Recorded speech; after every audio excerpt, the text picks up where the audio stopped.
తెలంగాణ చాలా భయంకరమైన పరిస్థితులలో ఉండే. దుఃఖం వచ్చేది, ఏడుపు వచ్చేది. ఎమ్మెల్యేలుగా ఉన్నా ఏం చేయలేని పరిస్థితి. ఆగమాగం అడివేడివి కదా. ఎట్లా ఉండే తెలంగాణ మనం చూడలేదా? తెలంగాణ రాకముందు ఎంత భయంకరమైనటువంటి బాధలుండే, ఎంత కష్టం ఉండే. ఎవడన్నా తెలంగాణని మాట్లాడేవాడు ఉండనా? అసెంబ్లీలో అక్కడిక్కడ కాదు, అసెంబ్లీలో కూడా ఒక ఆయన పాపం ప్రణయ్ భాస్కర్ అని వరంగల్ ఎమ్మెల్యే ఉండే. ఏదో విషయంలో ఆయన మాట్లాడబోతే, తెలంగాణని మాట్లాడబోతే, తెలంగాణ గిలంగాణ జాంతానే మాట్లాడదా, ఏది అసెంబ్లీలో తెలంగాణ అనద్దు అని నిషేధం. అంత భయంకరమైన వివక్ష, అంత భయంకరమైన దాడి. మన భాష మీద దాడి, మన బతుకు మీద దాడి, మన నీళ్ళ మీద దాడి, మన ఉద్యోగాల మీద, మన వనరుల మీద, మన ఆస్తుల మీద మొత్తం దోపిడీ చేయడం తప్ప ఇక్కడి ప్రజలను బికారీలాగా వదిలిపెట్టినారు.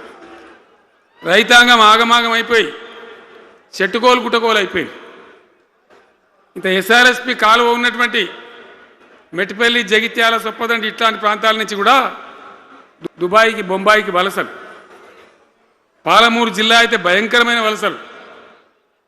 ఎంతకు పోయింది తెలంగాణ అంటే, కొన్ని పార్టీలు సరే వాళ్ళు చేసింది మంచిదా చెడ్డదా పక్కకు పెడితే దుఃఖం వచ్చేది, బాధ కలిగేది, ఆవేశం రగిలేది. మహబూబ్నగర్ జిల్లాలో 190 మంది యువకులు వలస. బతకానంటే బతకపోవాలి, ఆడ బతుకు లేదు. ఉన్న ముసలోళ్ళకు, ముడిగోళ్ళకి ఇంత డబ్బులు వాళ్ళు పంపిస్తే కంట్రోల్ బియ్యం కొనుక్కొని తిని బతకాలి. అందులో కొంతమందికి అందకపోతే కొన్ని పార్టీల వాళ్ళు మేమేదో గొప్పతనం చేసామన్నట్టు గంజి కేంద్రాలు పెట్టేది. గంజి కేంద్రాలు గుండెలు రగిలి, నా తెలంగాణ గంజి కేంద్రాలు అంటే ఎవడో గంజి పోతే బతకాలన్నట్టు అంత అధ్వాన స్థితికి తెలంగాణ దిగజార్చిండ్రు.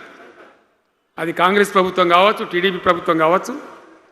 తీయటి పుల్లటి మాటలు చెప్పుడు తప్ప కసుకేటి నీళ్ళు తెచ్చియలే, మంచినీళ్ళు ఇయ్యలే, కడుపు నిండా కరెంట్ ఇయ్యలే, ఏది లేదు. అంత పట్టిదే గ్యాస్.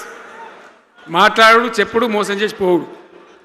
మనం గొర్రెల్లాగా మన దగ్గర అడిగే నాయకులు లేడు, నిలదీసేవాళ్ళు లేడు, అందరు కట్టుబానిసలు అయిపోయారు. ఆ పరిస్థితులలో మూనిగే నక్కమే తాటికాయ పడ్డట్టు ఆనాడున్న ముఖ్యమంత్రి చంద్రబాబు నాయుడు కరెంటు ఛార్జీలు పెంచాడు, భయంకరంగా పెంచాడు. తెల్లారి నేను ఒక ఉత్తరం రాసిన, నీ కరెంటు ఛార్జీల పెంపుదల వాపసు తీసుకో, లేకపోతే ఈ సమైక్య రాష్ట్రంలో మాకు న్యాయం జరగదని నేను ఉద్యమానికి పోవాల్సి వస్తుంది, తెలంగాణ కోసం కొట్లాడాల్సి వస్తుందని చెప్పి రాసిన. ఆయన తీసుకోలే.